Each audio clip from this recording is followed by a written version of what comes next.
O golpe de 1964, o golpe militar de 64, completou 60 anos. Os historiadores oficiais, a história pertence, né, a quem vence sempre, dizem que foi ontem, domingo, dia 31. Eu prefiro dizer que foi no dia 1º de abril, e essa data foi extremamente manipulada. O fato é que o golpe militar instaurou no Brasil a ditadura militar. Passadas tantas décadas, como estamos escrevendo ou reescrevendo a nossa história? Uma análise para José Antônio Lages, que é o nosso convidado, professor de História, historiador com formação em especialização em teologia e doutor em ciência da religião. Lages, é um prazer receber você aqui, muito obrigado, bom dia. Bom dia. Nós temos que reescrever a nossa história ou não? Olha, alguns fatos precisam ser reescritos, até pelo avanço da pesquisa, até pelos estudos que vão se ampliando aí em relação a algumas questões. Agora, acredito que outros não, né? Outros fatos históricos, talvez até os mais recentes, né?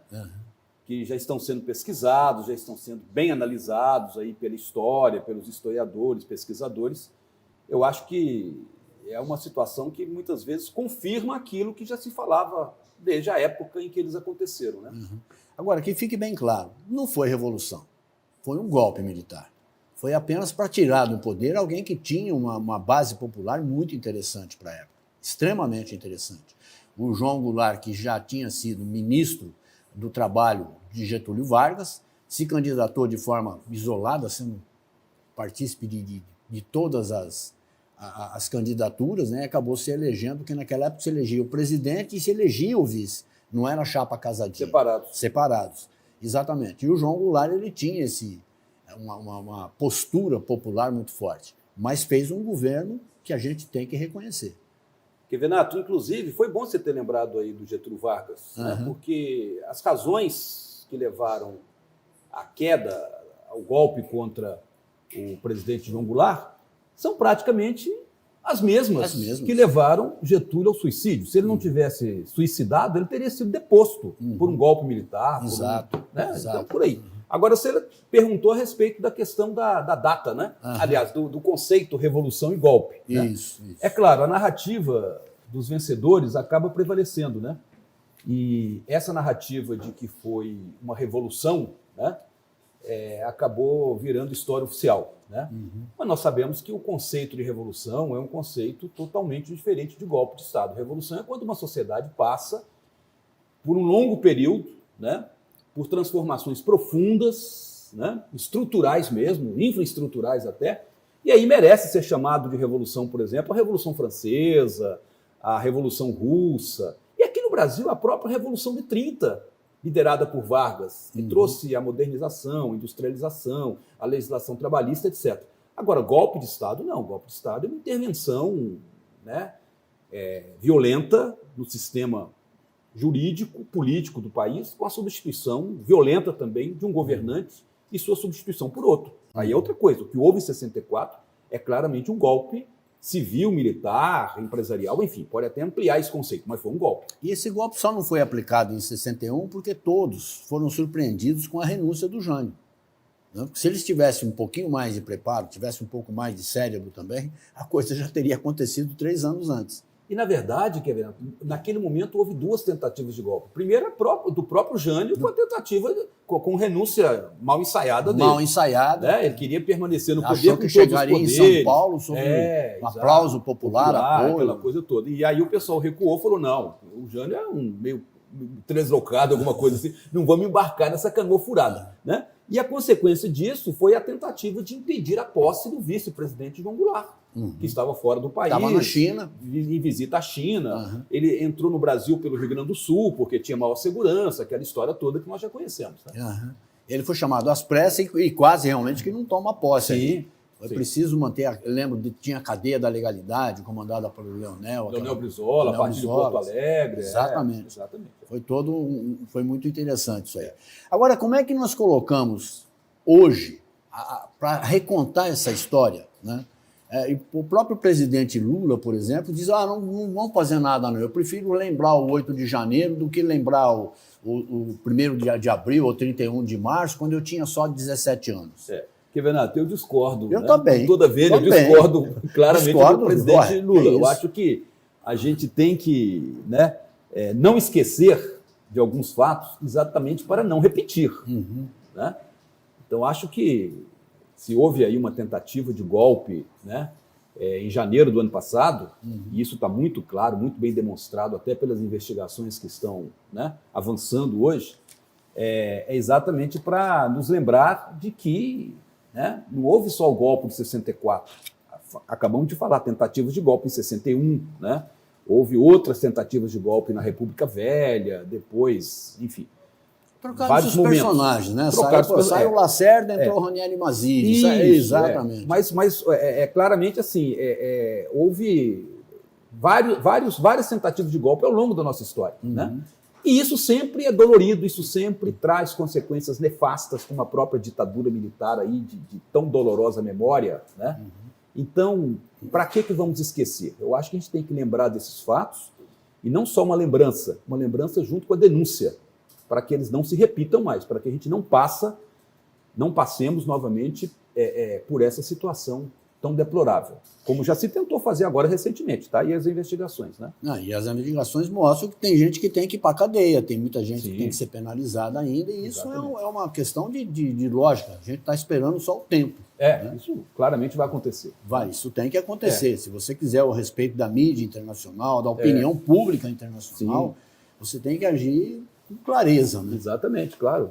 Eu acho que o que está em avanço hoje, as investigações da Polícia Federal, Supremo Tribunal, a Procuradoria-Geral da República, né, apontam claramente, né, para uma tentativa frustrada de golpe.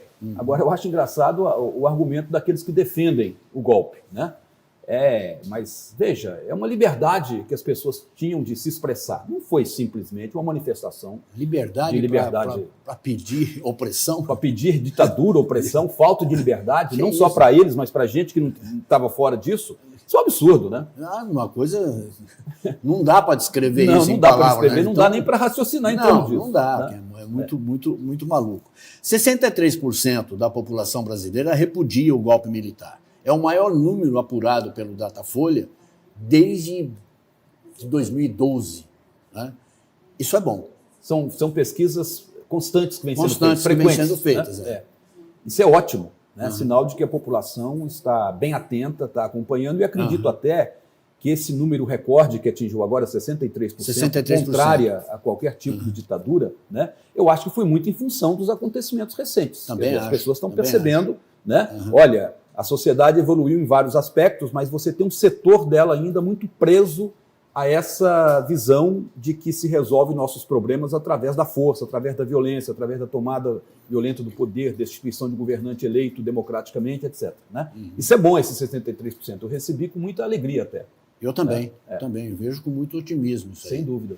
Ontem, no Globo News, a gente sempre fica com o pé atrás, porque está falando de Globo, essa coisa toda, a gente sabe como é que funciona, mas no Globo News, que me parece que é feito por jornalistas independentes, teve um noticiário à noite, teve um documentário à noite, durou talvez meia hora. Eu vi, inclusive, o depoimento de um amigo nosso, do Nando Antunes, irmão do Zico, ele dando a opinião lá que ele foi perseguido. O Zico foi perseguido pela ditadura militar por conta do posicionamento do Fernando, que era mestre, era professor de escola e defendia como é que chama? Programa de Alfabetização Brasileira, do PAB, que é do Paulo... Gente, estou falando do... Não vamos chegar lá. E aí ele cita tudo isso, a preocupação que ele tinha com a carreira de futebol do Zico, que era um moleque ainda surgindo, coisa e tal, tinha ido para a Olimpíada, feito maravilha, conquistado o título, ganhou de 1-0 na final no Paraguai, ganhou de 1-0 contra a Argentina, o gol foi dele, né? E aí acabou não sendo convocado para a seleção principal. Então ele falou, eu preferi me afastar, coisa e tal. Mas esse é apenas um dos depoimentos, tivemos mais depoimentos, inclusive do desembargador que atestou contra o Estado e condenou o Estado a pagar condenou o Estado a pagar uma indenização em cima da morte do Vladimir Herzog, jornalista. Nossa, esse fato de grande repercussão naquela época. E pegou exatamente o desembargador, que eu confesso para você que eu não conhecia. Até porque quando teve a Revolução, quando teve o golpe militar, eu tinha 13 anos. Né? Então, eu acompanhei assim, e era moleque. Eu tinha 9. Tinha 9. E a gente era excluído das reuniões de família que falavam isso. Só meu pai ficava no radinho. Exatamente. Lá. Mas não deixava a gente participar. Interessante isso, né? O medo que tinha. Tanto é que foi uma situação de muito medo, de muito horror. Foram anos realmente sombrios, né? Sem dúvida. Sem dúvida. E você está lembrando aí alguns depoimentos aí, né, da Globo News ontem. Eu me lembro, Kevenato, que na época mais dura, mais repressiva da ditadura, que coincidiu mais ou menos ali com o Médici, né, o presidente Médici, né, foi o período mais duro. Eu estava fazendo minha faculdade em Juiz de Fora, na Universidade Federal de Juiz de Fora, e participando do movimento estudantil e sofrendo também essas ameaças, essas perseguições. Eu me lembro, por exemplo, de ter participado clandestinamente, olha só, era tudo meio clandestino, ninguém podia saber que eu estava tomando um ônibus em Juiz de Fora, indo para São Paulo, participar lá na USP de um congresso internacional, os famosos ENEMs daquela época, Encontro Nacional de Estudantes para reconstruir a UNE, né? A União Nacional de Estudantes, que tinha sido praticamente desbaratada pelo regime militar. Né? E essa reunião lá, que juntou estudantes do Brasil inteiro, que tinham se deslocado para São Paulo para essas discussões, né?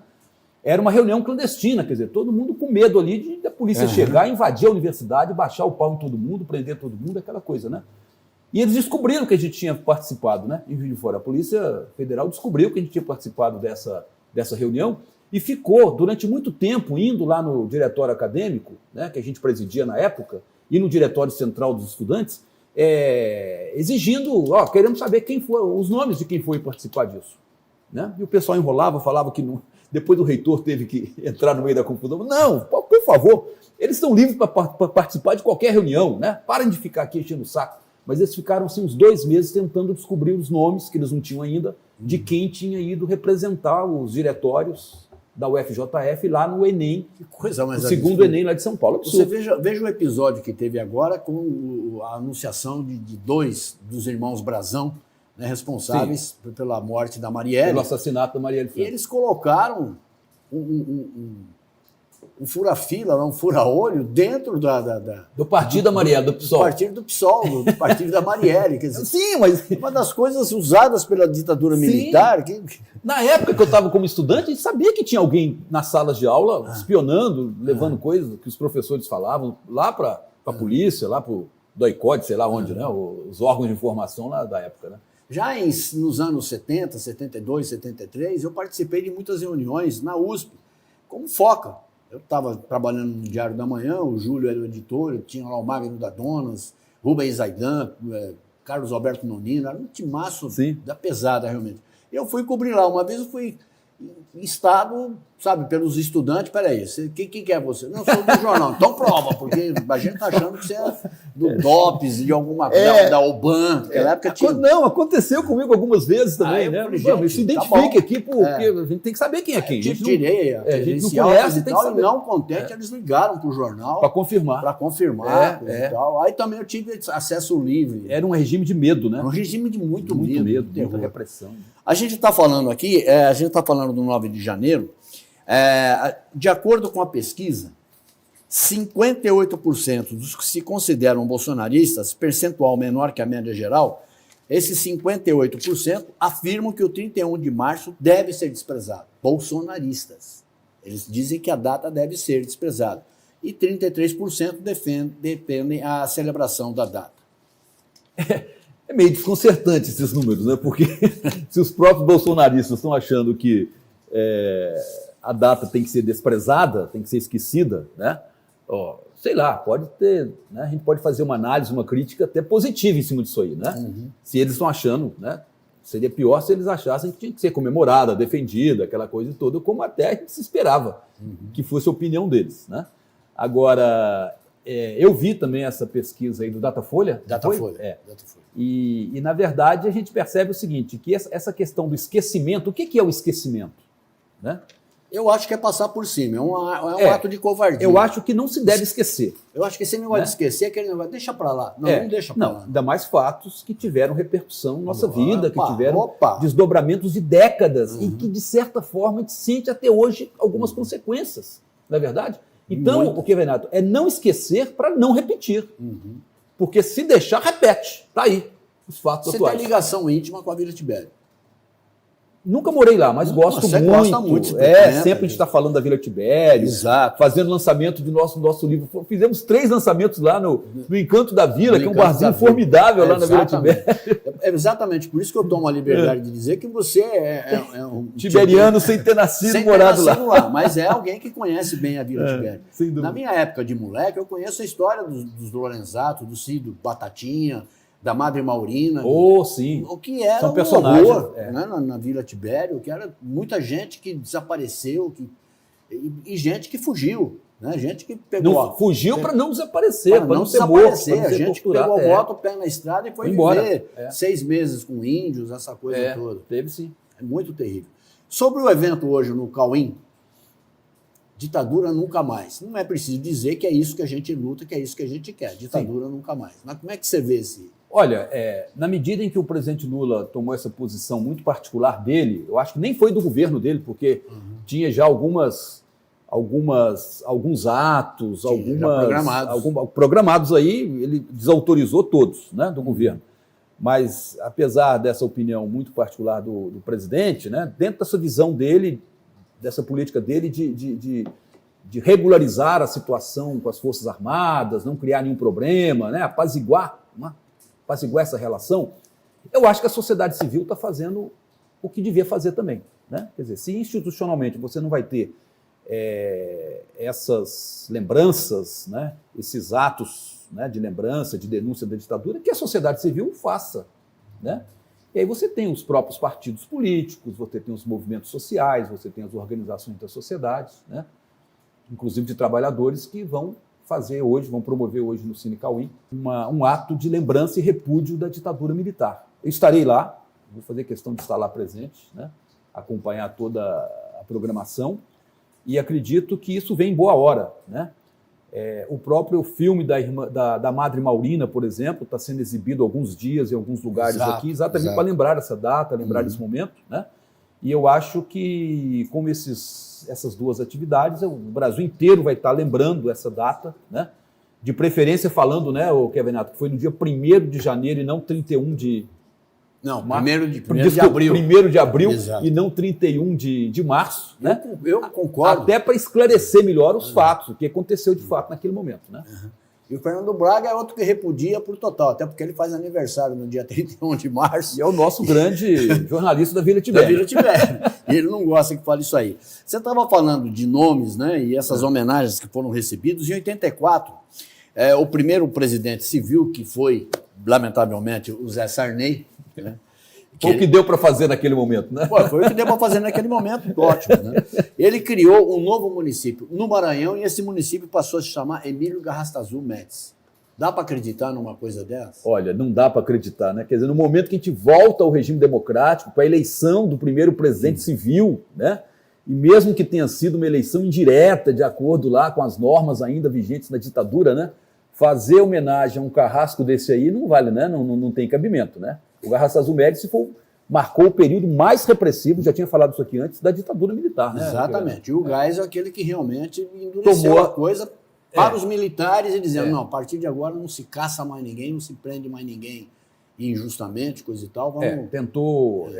Iniciou aquela fase de transição, vamos dizer assim, era chamado de abertura, né? Exato. Aí para um regime mais democrático, né? Colocaram lá um meio bobalhão, que era o João Batista Figueiredo, o que achava que preferia o cheiro de cavalo do que o cheiro do povo, né? Mas a gente está falando do nome de uma cidade, né?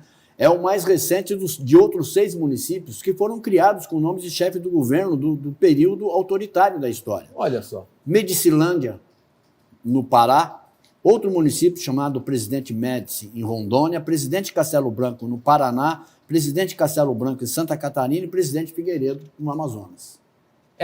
Então veja como que você tem os bajuladores, né, do regime militar, porque isso aí certamente partiu de lideranças políticas locais, né, Então você tem toda uma situação ali, com certeza, das lideranças daquele momento que eram favoráveis ao regime ou que queriam fazer uma homenagem a essas lideranças militares do período aí, né, da ditadura, e por isso deram esses nomes. Quer dizer, então você tem...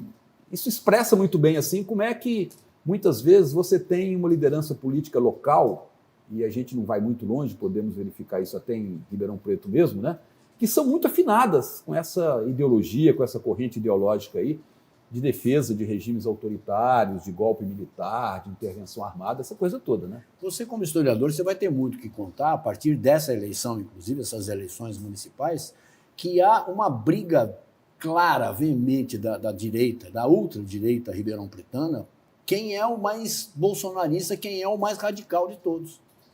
Até para ser o candidato oficial. Eu entrevistei alguns que estão brigando para ver. Eu quero ver se ele é mais direitista que eu. Eu falo abertamente. Se ele defende as mesmas posições do Bolsonaro que eu, que já defendo. Agora, Kevenato, eu acredito que essas pessoas elas estão fazendo muito um jogo eleitoral também. Quer dizer, além de pensar exatamente nessa linha ideológica, né, há muito jogo também, assim, porque eles sabem que a sociedade hoje está boa parte dela contaminada por essas questões todas que saíram do armário. Porque isso sempre existiu na sociedade. Lógico. Essas ideias, né, autoritárias, essa visão de mundo nebulosa sempre existiu. A partir da eleição do Bolsonaro, as portas se abriram, né, as portas do armário se abriram. Então, muita gente hoje se manifesta claramente em cima dessas questões, né, favoráveis a elas e tudo.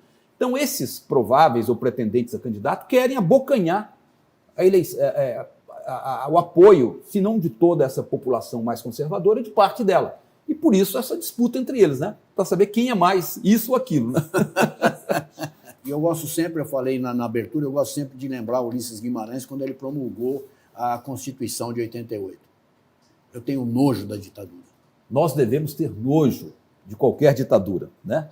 E para terminar, o Kevenato, é lembrar para a gente não esquecer e nunca mais repetir. Eu acho que é isso. Acho que é uma lição que a gente tem que ter a vida toda na ponta da língua. Sem dúvida. Sem dúvida nenhuma.